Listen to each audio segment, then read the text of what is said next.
నమస్తే అందరికీ.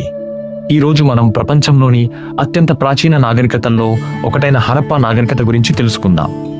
ఈ నాగరికత ఎంత పురాతనమో, ఎలా జీవించేవారో, వారి పట్టణాలు ఎలా ఉండేవో తెలుసుకుంటే మీరు ఆశ్చర్యపోతారు.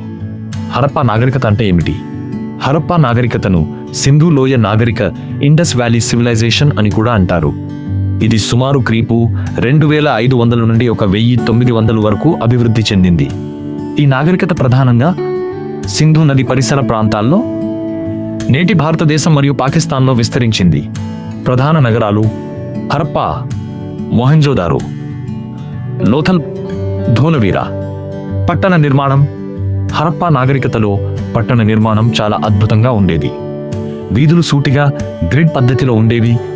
ఇళ్లన్నీ ఇటుకలతో నిర్మించబడేవి. ప్రతి ఇంటికి నీటి వసతి ఉండేది. డ్రైనేజ్ సిస్టమ్ చాలా శుభ్రంగా, క్రమబద్ధంగా ఉండేది. ఇది చూసి మనం అనుకోవచ్చు, అప్పుడే వాళ్ళు ఎంత అభివృద్ధి చెందినవారో. జీవన విధానం, లైఫ్ స్టైల్. హరప్పా ప్రజలు వ్యవసాయం, వాణిజ్యం చేసేవారు. గోధుమ, వరి, జొన్న పండించేవారు.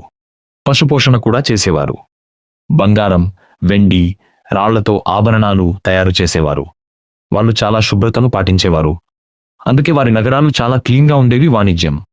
హరప్పా నాగరికతలో వాణిజ్యం కూడా అభివృద్ధి చెంది ఇతర దేశాలతో కూడా వ్యాపారం చేసేవారు. మెసొపొటేమియా ప్రాంతంతో సంబంధాలు ఉన్నాయని ఆధారాలు ఉన్నాయి. ఇది వాళ్లకు మంచి ఆర్థిక స్థితి ఉందని చూపిస్తుంది. కళలు మరియు సంస్కృతి. హరప్పా ప్రజలు కళల్లో కూడా ముందున్నారు. ముద్రలు, సీల్స్ తయారు చేసేవారు. మట్టి బొమ్మలు తయారు చేసేవారు. నాట్యం చేసే అమ్మాయి విగ్రహం ప్రసిద్ధి. వాళ్ళ లిపి ఇప్పటికీ పూర్తిగా అర్థం కాలేదు. ఇది ఇంకా ఒక మిస్టరీగా ఉంది. పతనం. హరప్పా నాగరికత ఎందుకు నశించిందో స్పష్టంగా తెలియదు. కొన్ని కారణాలు: వరదలు, వాతావరణ మార్పులు, నదుల మార్పు. ఇది కలిపి నాగరికత క్రమంగా క్షీణించింది. మొత్తానికి హరప్పా నాగరికత మనకు ఎంతో ముఖ్యమైన చరిత్రను తెలియజేస్తుంది. వాళ్ళు ఎంత అభివృద్ధి చెందిన సమాజమో మనకు అర్థమవుతుంది. ఈ వీడియో మీకు నచ్చితే లైక్ చేయండి.